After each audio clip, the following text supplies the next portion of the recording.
ओम श्री परमात्मने नमः। श्री गीता जी की महिमा। वास्तव में श्रीमद् भगवद गीता का महात्म्य वाणी द्वारा वर्णन करने के लिए किसी की भी सामर्थ्य नहीं है, क्योंकि यह एक परम रहस्यमय ग्रंथ है। इससे संपूर्ण वेदों का सार ग्रहण किया गया है। इसकी संस्कृत इतनी सुंदर और सरल है कि थोड़ा अभ्यास करने से मनुष्य उसका सहज ही समझ सकता है, परंतु इसका आश्रय इतना गंभीर है कि आजीवन निरंतर अभ्यास करते रहने पर भी उसका अंत नहीं आता। प्रतिदिन नए नए भाव उत्पन्न होते रहते हैं। इससे यह सदैव नवीन बना रहता है। एवं एकाग्रचित होकर श्रद्धा भक्ति सहित विचार करने से इसके पद पद में परम रहस्य भरा हुआ प्रत्यक्ष प्रतीत होता है। भगवान के गुण, प्रभाव और मर्म का वर्णन जिस प्रकार इस गीता शास्त्र में किया गया है, वैसा अन्य ग्रंथों में मिलना कठिन है, क्योंकि प्राय ग्रंथों में कुछ न कुछ सांसारिक विषय मिला रहता है। भगवान ने श्रीमद् भगवद गीता रूप एक ऐसा अनुपमय शास्त्र कहा है कि जिससे एक भी शब्द सदुपदेश से खाली नहीं है। ओम श्री परमात्मने नमः। श्रीमद् भगवद गीता का पहला अध्याय। धृतराष्ट्र बोले, हे संजय, धर्म भूमि में कुरुक्षेत्र में एकत्रित युद्ध की इच्छा वाले मेरे और पांडु के पुत्रों ने क्या किया? संजय बोले, उस समय राजा दुर्योधन ने व्यूहचर युक्त पांडवों की सेना को देखकर और द्रोणाचार्य के पास जाकर यह वचन कहा, हे आचार्य, आपके बुद्धिमान शिष्य द्रुपद पुत्र धृष्टद्युम्न व्यूहार खड़ी की हुई पांडुपुत्रों की इस बड़ी भारी सेना को देखिए। इस सेना में बड़े बड़े धनुष वाले तथा युद्ध में भीम और अर्जुन के समान सूरवीर सत्यादिक और विराट तथा महारथी राजा द्रुपद, धृष्टकेतु और चिकितन तथा बलवान काशीराज, पुरुजीत, कुंती भोज और मनुष्यों में श्रेष्ठ सेव्य पराक्रमी युद्धामन्यु तथा बलवान उत्तमोजा, सुभद्रा पुत्र अभिमन्यु एवं द्रौपदी के 5 पुत्र, ये सभी महारथी हैं। हे ब्राह्मण श्रेष्ठ, अपने पक्ष में भी जो प्रधान है उनका आप समझ लीजिए। आपकी जानकारी के लिए मेरी सेना के जो सेनापति हैं उनको बतलाता हूँ। द्रोणाचार्य और पितामह भीष्म तथा कर्ण और समग्र विजयी कृपाचार्य तथा वैसे ही अश्वत्थामा, विकर्ण और सोमदत्त का पुत्र भूरिश्वा और भी मेरे लिए जीवन की आशा त्याग देने वाले बहुत से सुरवीर, अनेक प्रकार के शास्त्रों से सुजित और सब के सब युद्ध में चतुर हैं। भीष्म पितामह द्वारा रक्षित हमारी वह सेना सब प्रकार से अजय है और भीम द्वारा रक्षित इन लोगों की यह सेना जीतने में सुगम है। इसीलिए सब मोर्चों पर अपनी अपनी जगह स्थिर रहते हुए आप लोग सभी निसंदेह भीष्म पितामह की सब ओर से रक्षा करें। कौरवों में वृद्ध बड़े प्रतापी पितामह भीष्म ने उस दुर्योधन के हृदय में हर्ष उत्पन्न करते हुए उच्च स्वर में सिंह की दहाड़ के समान गरजकर शंख बजाया। इसके पश्चात शंख और नगारों तथा ढोल, मृदंग और नरसिंगे आदि बाजे एक साथ ही बज उठे। उनका वह शब्द बड़ा भयंकर हुआ। उसके अंतर सफ़ेद घोड़ों से युक्त उत्तम रथ में बैठे हुए श्री कृष्ण महाराज और अर्जुन भी अलौकिक शंख बजाए। श्री कृष्ण महाराज ने पार्श्वजनक नाम का, अर्जुन ने देवदत्त नामक और भयानक कर्म वाले भीमसेन ने पौंडक नाम का महाशंख बजाया। कुंती पुत्र राजा युधिष्ठिर ने अनंत विजय नाम का और नकुल तथा सहदेव ने सुघोष और मणिपुष्पक नामक शंख बजाए।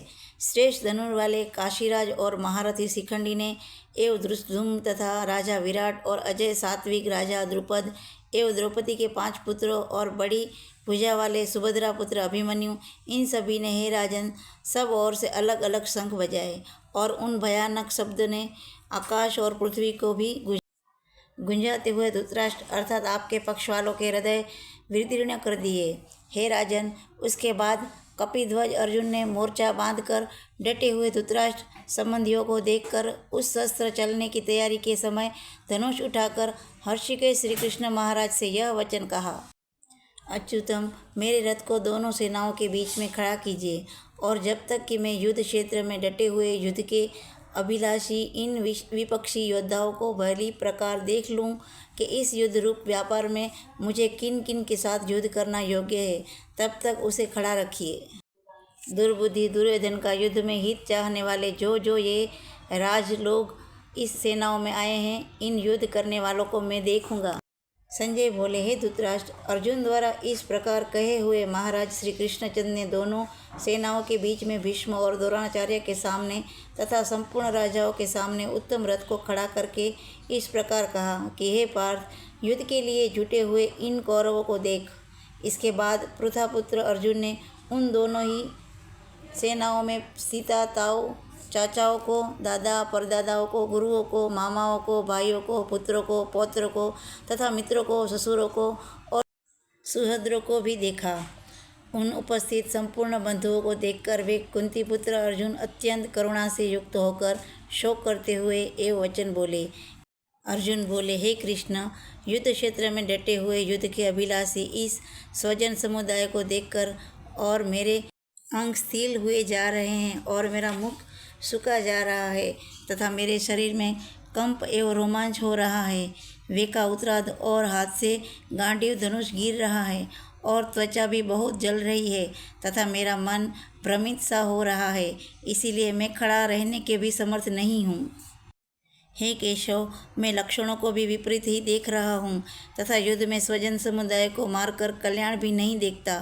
हे कृष्ण, मैं न तो विजय चाहता हूँ और न राज्य तथा सुखों की ही गोविंद, हमें ऐसे राज्य क्या प्रयोजन है अथवा ऐसे भोगों से और जीवन से भी क्या लाभ है। हमें जीवन के लिए राज्य, भोग और सुखादि अभीष्ट हैं। वे ही ये सब धन और जीवन की आशा को त्याग कर युद्ध में खड़े हैं। गुरुजन, ताऊ, चाचा, लड़के और उसी प्रकार दादा, मामा, ससुर, पौत्र, साले तथा और भी संबंधी लोग हैं। हे मधुसूदन, मुझे मारने पर भी अथवा तीनों लोगों के राज्य के लिए भी मैं इन सबको मारना नहीं चाहता। फिर पृथ्वी के लिए तो यह कहना ही क्या है। हे जनार्दन, धृतराष्ट्र के पुत्रों को मारकर हमें क्या प्रसन्नता होगी। इन आतताइयों को मारकर तो हमें पाप ही लगेगा। अतः हे माधव, अपने ही बांधव धृतराष्ट्र के पुत्रों को मारने के लिए हम योग्य नहीं हैं, क्योंकि अपने ही कुटुंब को मारकर हमें कैसे सुखी होंगे। यद्यपि लोभ से भ्रष्टचित हुए ये लोग कुल के नाश से उत्पन्न दोष को और मित्रों से विरोध करने में पाप को नहीं देखते, तो भी हे जनार्दन, कुल के नाश से उत्पन्न दोष को जानने वाले हम लोग को इस पाप से हटने के लिए क्यों नहीं विचार करना चाहिए। कुल के नाश से सनातन कुल धर्म नष्ट हो जाता है। धर्म के नाश हो जाने पर संपूर्ण कुल में पाप भी बहुत फैल जाता है। हे कृष्ण, पाप के अधिक बढ़ जाने से कुल की स्त्रियां अत्यंत दूषित हो जाती है और हे वारण्य, स्त्रियों के दूषित हो जाने पर वर्णशंकर उत्पन्न होता है। वर्णशंकर कुलाधातियों को और कुल को नरक में ले जाने के लिए ही होता है। लुप्त हुए पिंड और जल की क्रिया वाले अर्थात श्राद्ध और तर्पण से वंचित इनके पितर लोग भी अधिगति को प्राप्त होते हैं। इन वर्ण शंकर कारक दोषों से कुलघातियों के सनातन कुल, धर्म और जाति धर्म नष्ट हो जाते हैं। हे जनार्दन, जिनका कुल धर्म नष्ट हो गया है, ऐसे मनुष्यों का अनिश्चित काल तक नरक में वास होता है, ऐसा हम सुनते आए हैं। हम लोग बुद्धिमान होकर भी महान पाप करने को तैयार हो गए हैं, जो राज्य और सुख के लोभ से स्वजनों को मारने के लिए उद्यम हो गए हैं।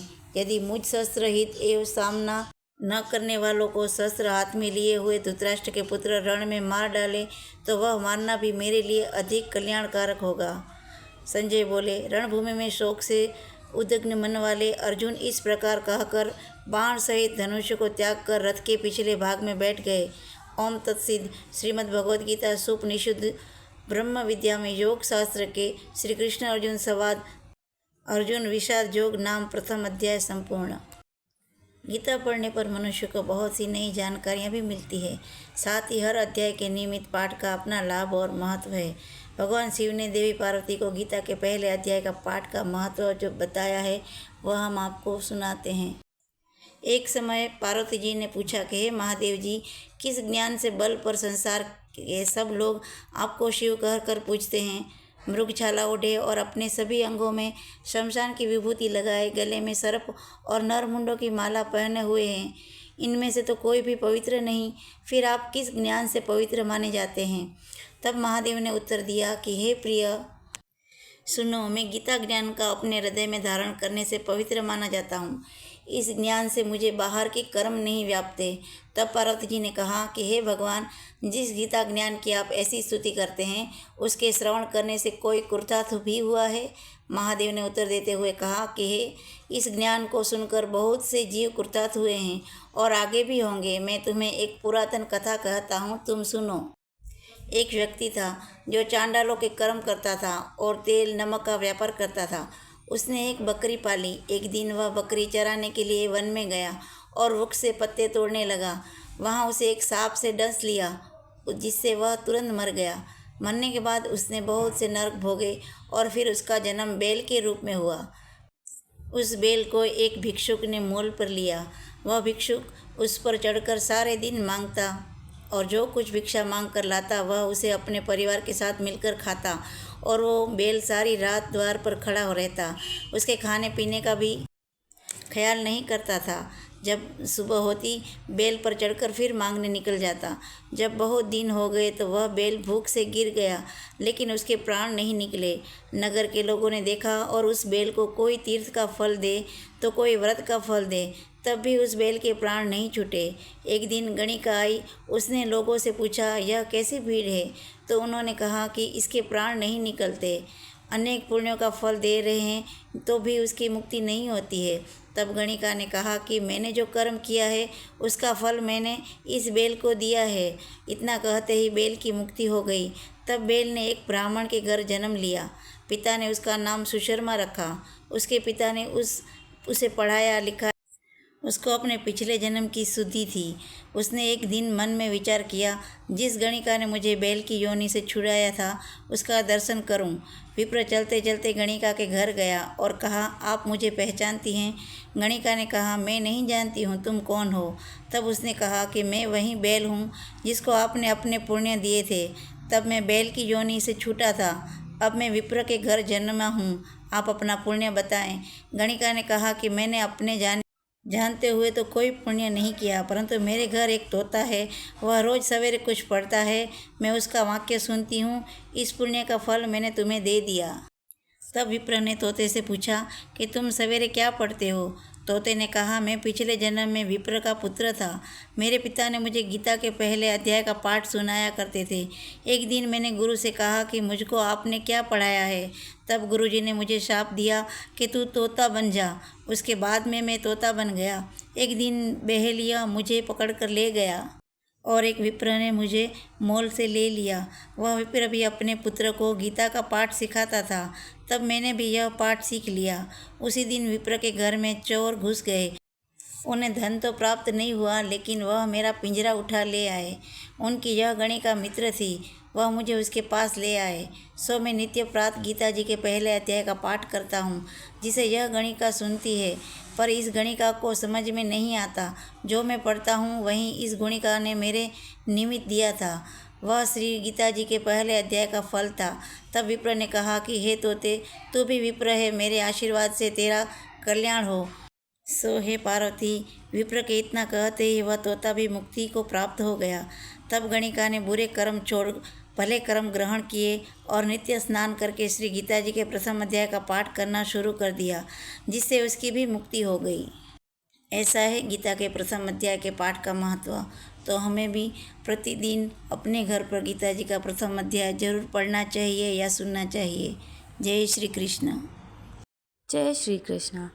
अगर आपको ये वीडियो अच्छा लगे तो अपने दोस्तों और परिवार वालों के साथ ज़रूर शेयर करें और हमारे वीडियोस पर लाइक करें और उस पर कमेंट करें।